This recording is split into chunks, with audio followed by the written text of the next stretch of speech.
Κοντοσούβλι χοιρινό για σήμερα. Εκτός το ότι θα είναι πιπεράτο, θα σας δείξω και έναν τρόπο πώς θα ψήσετε ένα χοντρό κοντοσούβλι, δηλαδή ένα κοντοσούβλι κομμένο σε χοντρά κομμάτια, αργά, με πολύ ωραίο ψήσιμο, για να μαλακώσει μέσα και έξω να γίνει τραγανό. Πάμε να τα δούμε όλα αυτά, ξεκινώντας από τα μπαχρικά. Γεια και χαρά, καλή μας φίλοι. Είμαι ο Γιώργος Μαλιώρας. Μαζί με τον αδερφό μου Ανδρέα κατασκευάζουμε ψισταριές και φούρνους. Το πάθος μας για το ψήσιμο αλλά και το μαγείρεμα είναι μεγάλο και το μοιραζόμαστε μαζί σας μέσα από το κανάλι μας στο YouTube Grill Philosophy, αλλά και από τη σελίδα μας στο Facebook Greek BBQ Club. Κάθε Πέμπτη είμαστε κοντά σας για να σας δώσουμε μια ιδέα για ψήσιμο ή για μαγείρεμα, για να μαζέψετε την παρέα σας. Γιατί το ζητούμενο, καλοί μας φίλοι, είναι αυτό, να μαζέψουμε την παρέα μας. Καλά ψησίματα σε όλους. Για 6 κιλά κοντοσούβλι θα χρησιμοποιήσουμε 3 γραμμάρια πιπέρι μαύρο και 3 γραμμάρια πιπέρι πράσινο. 6 γραμμάρια πιπέρι λευκό. 9 γραμμάρια κόλιανδρο και 6 κουταλιές του γλυκού γεμάτες θυμάρι. Όλα αυτά θα τα χτυπήσουμε μαζί στο γουδί για να βγάλουν το άρωμά τους. Αφού χτυπήσουμε πάρα πολύ καλά τα μπαχαρικά, και όταν έχουμε πολλά μπαχαρικά σε ποσότητα, καλό είναι να τα χτυπήσουμε μόνα τους χωρίς το αλάτι. Τώρα ήρθε η ώρα να προσθέσουμε και το αλάτι. Θα προσθέσουμε 75 γραμμάρια ανθό αλατιού. Θα το ανακατέψουμε και θα το χτυπήσουμε και αυτό μαζί με τα μπαχαρικά για να ενωθεί το άρωμα των μπαχαρικών με το αλάτι και έτσι να πάρουμε ένα αρωματικό αλάτι.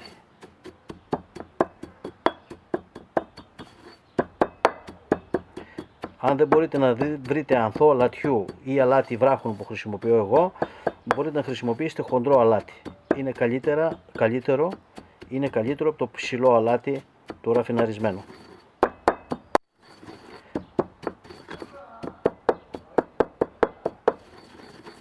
Είμαστε έτοιμοι.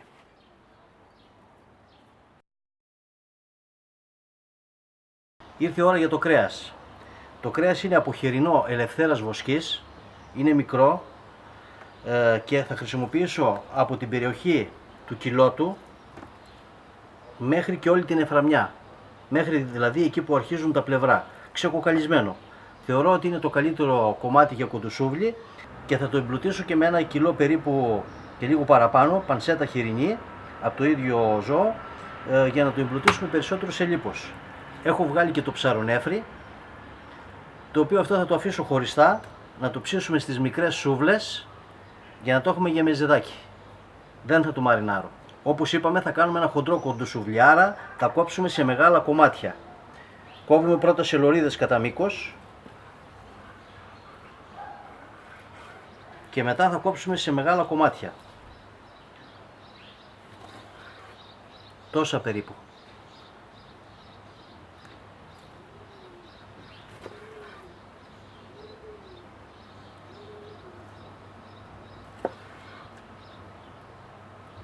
Και θα κόψουμε και την πανσέτα και αυτή σε μεγάλα κομμάτια.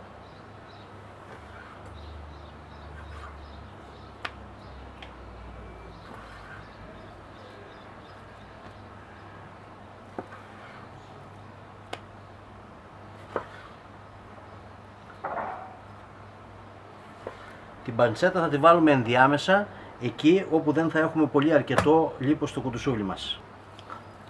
Πάμε τώρα να το μαρινάρουμε.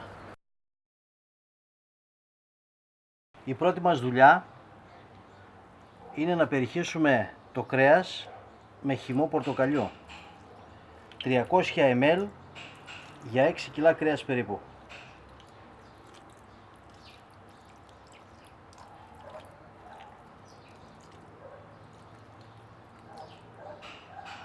Περιχύνουμε και ανακατεύουμε το κρέας να πάει παντού.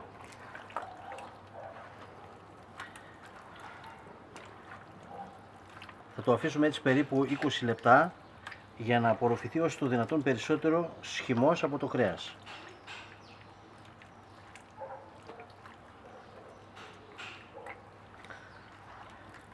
Και κατά διαστήματα θα το ανακατεύουμε ώσπου να απορροφηθεί, όπως είπαμε, όσο το δυνατόν περισσότερο χυμός. Αφού περάσουν τα 20 λεπτά και ο χυμός έχει σχεδόν απορροφηθεί από το κρέας, ήρθε η ώρα να προσθέσουμε τα μπαχαρικά. Προσθέτουμε και ανακατεύουμε. Γυρίζουμε να πάει και από την άλλη μεριά.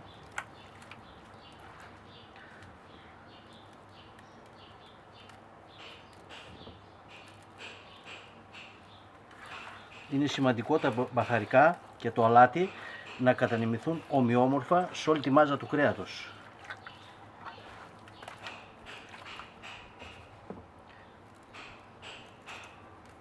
Γι' αυτό δεν τα ρίχνουμε όλα μαζί σε ένα σημείο, αλλά ρίχνουμε και ανακατεύουμε. Και ήρθε η ώρα να προσθέσουμε ένα από τα κύρια συστατικά της μαρινάδας μας, που είναι το πράσο, το οποίο το έχουμε πολτοποιήσει. 600 γραμμάρια πολτοποιημένο πράσο για 6 κιλά κρέας. Και εδώ προσθέτουμε και ανακατεύουμε. Μοσχομυρίζει το πράσο με όλο του το ζουμί.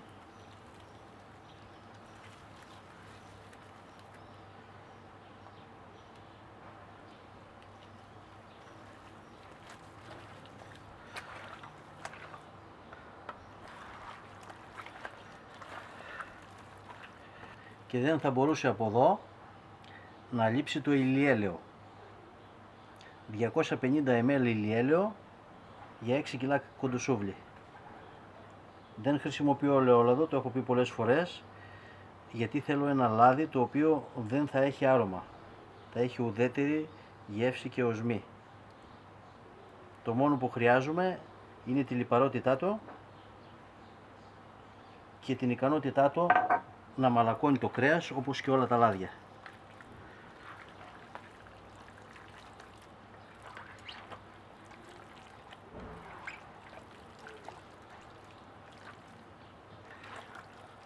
Ένα τελευταίο καλό ανακάτεμα και μασάζ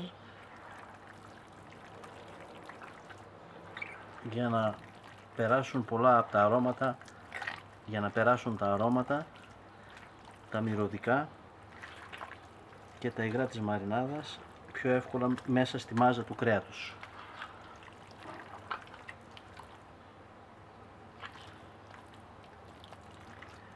Θα σκεπάσουμε με μεμβράνη και θα μαρινάρουμε στο ψυγείο για 18 έως 24 ώρες.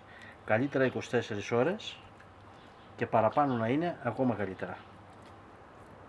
Στο ψυγείο φυσικά. Κατά τη διάρκεια του μαριναρίσματος θα βγάλουμε το ταψάκι από το ψυγείο και σε όλη τη διάρκεια αυτή των 24 ώρων καλό είναι να το ανακατέψουμε 4-5 φορές. Αύριο περιμένω παρέα, θα είναι εδώ και ο Ανδρέας με τους μεζέδες του και τη δική του παρέα και θα είναι μια οικογενειακή μάζοξη. Μόλις έφτασα και εγώ λοιπόν να κάνω την έναρξη του ψησίματος, αν και έναν τέτοιον εκλεκτό μεζέ δεν θα μπορούσα να τον αφήσω να τον απολαύσει μόνο στο Γιώργος. Άλλωστε μετράει και η καλή παρέα. Πολύ σωστά.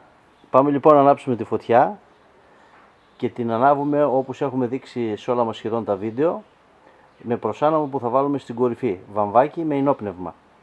Έτσι τα κάρβουνα ανάβουν εύκολα, γρήγορα και χωρίς καπνό. Πολλές φορές με ρωτάτε για τα κάρβουνα, ποια είναι καλύτερα, με ποια κάρβουνα ψήνω, και η απάντησή μου είναι πάντα η ίδια, ότι δοκιμάζω. Σήμερα θα σας δείξω μία από τις δοκιμές μου. Δεν θα σας πω αποτελέσματα ακόμα, γιατί θέλω να ολοκληρώσω όλες τις δοκιμές. Εδώ που άναψα τώρα τη φωτιά είναι κάρβουνο που ψήνω συνήθως μαραμπού, γιατί έχει άρωμα. Και εδώ δίπλα έβαλα φωτιά σε μία μπρικέτα, η οποία μπρικέτα όμως είναι καινούργια, δεν κυκλοφορεί ακόμα στην αγορά και είναι πολλά υποσχόμενη. Θα περάσει από πολλές δοκιμασίες πριν πω οτιδήποτε για αυτό το προϊόν. Θα ψήσουμε κουντουσούβλια, ένα στη μία τη φωτιά, ένα στην άλλη. Αυτό που με ενδιαφέρει είναι η ένταση της φωτιάς, αλλά και το άρωμα.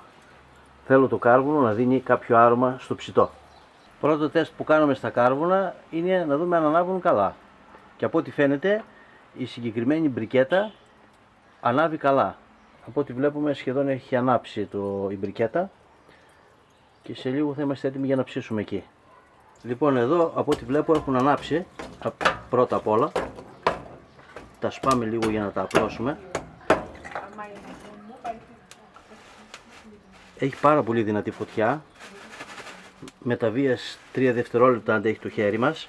Οπότε εδώ θέλουμε καλό στάχτωμα.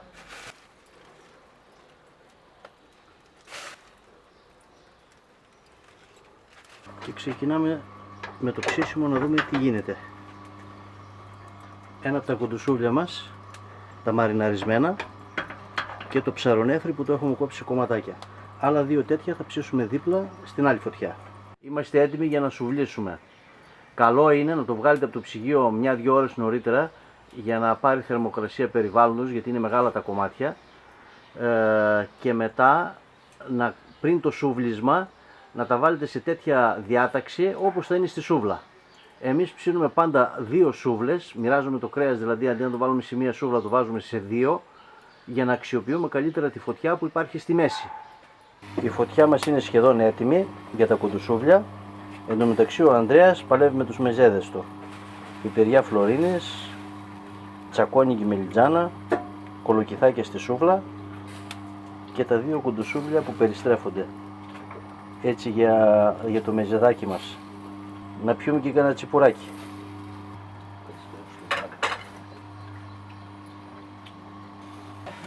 Η φωτιά μας είναι έτοιμη, αλλά είναι πάρα πολύ δυνατή. Είπαμε ότι το ψήσιμο θα είναι αργό, με σιγανή φωτιά. Γι' αυτό καλό στάχτωμα.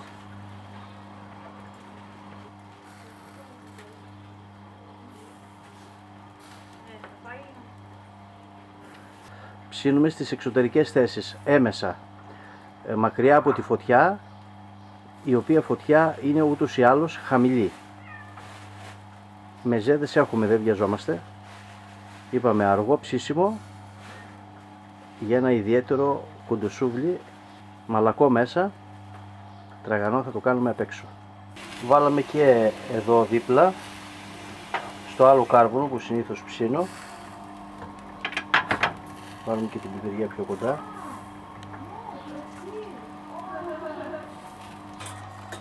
Τα έχουμε περίπου 1/4 απάνω και ακόμα δεν έχουν αλλάξει χρώμα τα κουντουσούβλια. Είπαμε θα πάνε αργά. Εμείς μεζέδες έχουμε και θα έχουμε και πλούσιες σαλάτες.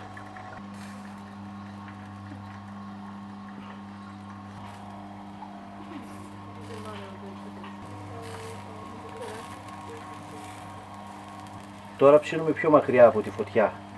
Πιο μετά θα περάσουμε στις εσωτερικές θέσεις και θα έρθουμε πιο κοντά.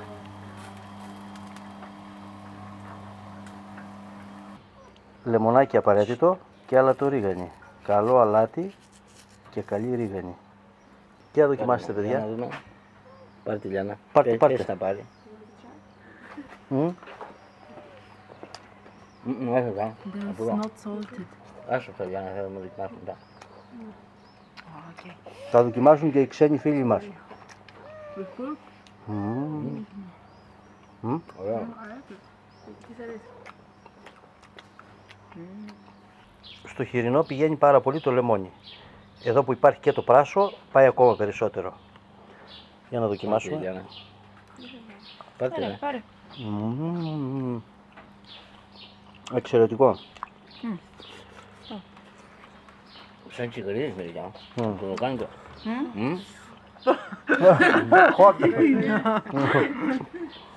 They are just casually. Yes. But it's not the same. Σαν τις τσιγαρίδες. Όχι τσιγαρίδες. Το σύβρασμα. Ναι, You like it? σαν πρασοτηγανιά ένα πράγμα. Οι μεζέδες συνεχίζονται. Έφυγε η πρώτη γύρα. Ο Ανδρέας επί του έργων. Είμαστε και μεγάλη παρέα. Πρέπει να φροντίσουμε για τους μεζέδες. Γιατί αν περιμένουμε από το κουντουσούβλι, θέλουμε ακόμα 2,5 ώρες γεμάτες. Αδερφέ, τι να μας κάνουν τα κολοκυθάκια. Θα μας ανοίξει λίγο την όρεξη, μήπως πάμε λίγο περισσότερο. Γεια μας. Ο Ανδρέας έβαλε και τα ψωμάκια πάνω. Κλασική περίπτωση, του αρέσει πολύ το ψωμί στη σούβλα. Ανδρέα, το ψαρονέφρι το βλέπω είναι έτοιμο, δεν το βγάζεις. Πώς το βλέπεις, Ανδρέα? Έχει κάποια διαφορά. Αυτό είναι ακριβώς το ίδιο που φτιάχνω εγώ στο σπίτι. Στο ξένο, ναι. Χρησιμοποιήσουμε κάρβουνο, ναι. Μια διαφορά μικρή βλέπω κι εγώ. Εδώ δεν ρίξαμε τίποτα, ούτε αλάτι, ούτε ρίγανη, ούτε λεμόνι. Αυτό θα το καταλάβαινα ότι είναι ακριβώς το ίδιο δικό μου. Ναι. Καταλαβαίνεις άνετα. Το άλλο είχε μια διαφορά αισθητή, δεν μπορώ όμως να την περιγράψω ότι ήταν αυτό. Να δούμε και το άλλο. Έλα Δημήτρη. Πρέπει να βάλω το λαό. Έλα να πάρουμε μεζεδάκι, έλα. Βγάλαμε και το άλλο, το μαριναρισμένο. Θα του ρίξουμε λίγο λιμονάκι γιατί το πάει. Πράσο, χοιρινό και λεμόνι είναι τέλειος συνδυασμός. Για να δοκιμάσουμε.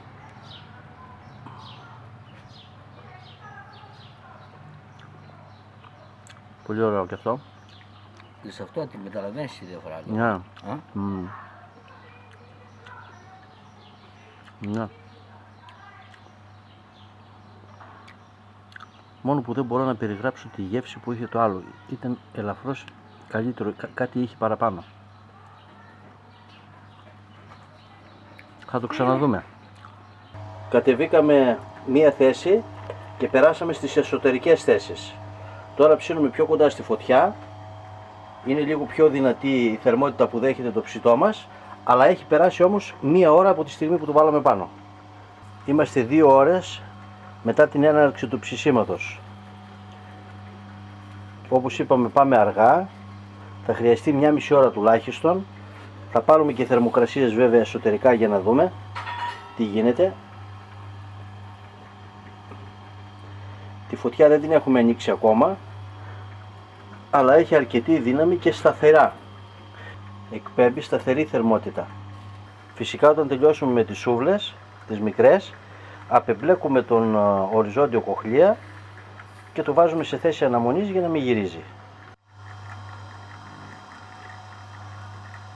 Τώρα το κατεβάσαμε στην πιο χαμηλή θέση. Έχουμε έρθει πιο κοντά στη φωτιά. Τώρα τα κουντουσούβλια μας δέχονται μεγαλύτερη θερμότητα, αλλά δεν θα ανοίξουμε όμως τα κάρβουνα για να δυναμώσουμε τη φωτιά. Αυτό θα το κάνουμε στο τέλος για να δώσουμε χρώμα εξωτερικά. Αυτή τη στιγμή το ψητό μας έχει θερμοκρασία κοντά στους 70 βαθμούς. Έχει αρχίσει η διάσπαση σε αυτή τη θερμοκρασία του κολαγόνου. Όση περισσότερη ώρα παραμείνει σε αυτή τη θερμοκρασία, τόσο καλύτερα.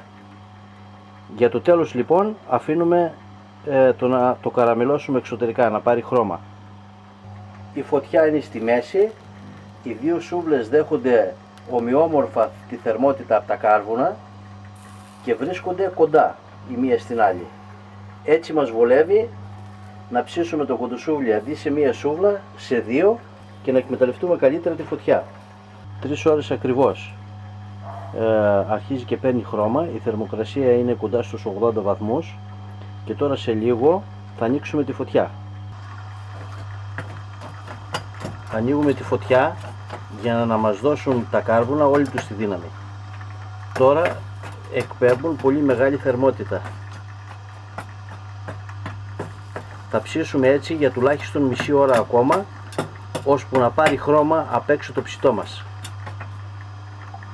Αρχίζει να παίρνει ωραίο χρώμα, να καραμελώνει και σιγά σιγά θα γίνει πιο ωραίο το χρώμα του και η γεύση του φαντάζομαι θα είναι απίθανη. Άρχισε να αφρίζει. Θα το βγάλουμε πριν σταματήσει το άφρισμα και αφού πάρει το χρώμα που θέλουμε. Ψήνουμε σε πολύ δυνατή φωτιά. Το κάρβουνο εκπέμπει πολύ μεγάλη θερμότητα. Είμαστε κοντά στη φωτιά και βρισκόμαστε στο τελευταίο στάδιο ψησίματος. Συνολικός χρόνος ψησίματος περίπου 3,5 ώρες. Σε 3 λεπτά το βγάζουμε. Ναι, τυλίξαμε και τα δύο μαζί και θα τα αφήσουμε, όπως είπαμε, 7-8 λεπτά για να κρατήσουν στο εσωτερικό του τα ζουμιά. Λοιπόν, είναι έτοιμο. Θα του πήγαινε λίγο λεμόνι, γιατί ταιριάζει πάρα πολύ στο πράσο και στο χοιρινό. Εγώ θα έριχνα και λίγο αλατορίγανη, γιατί το αλάτι που έβαλα δεν ήταν πάρα πολύ, τα 12 γραμμάρια, για να συμπληρώσω στο τέλος. Και φυσικά, για έξτρα πιπεράτη γεύση, λίγο φρεσκοτριμμένο πιπέρι από το μείγμα πιπεριών που βάλαμε στην αρχή της μαρινάδας. Για να δοκιμάσουμε, ρε παιδιά. Πάρτε, παιδιά. Πάρτε. Να δούμε.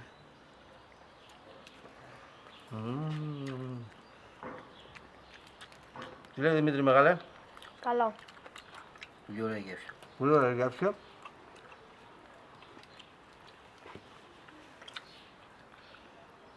Πολύ μαλακό και ζουμερό. Έχει βγει στην ώρα του. Έχει βγει στην ώρα του, ναι. Καλά ψησίματα σε όλους. Καλά ψησίματα λοιπόν και από μένα.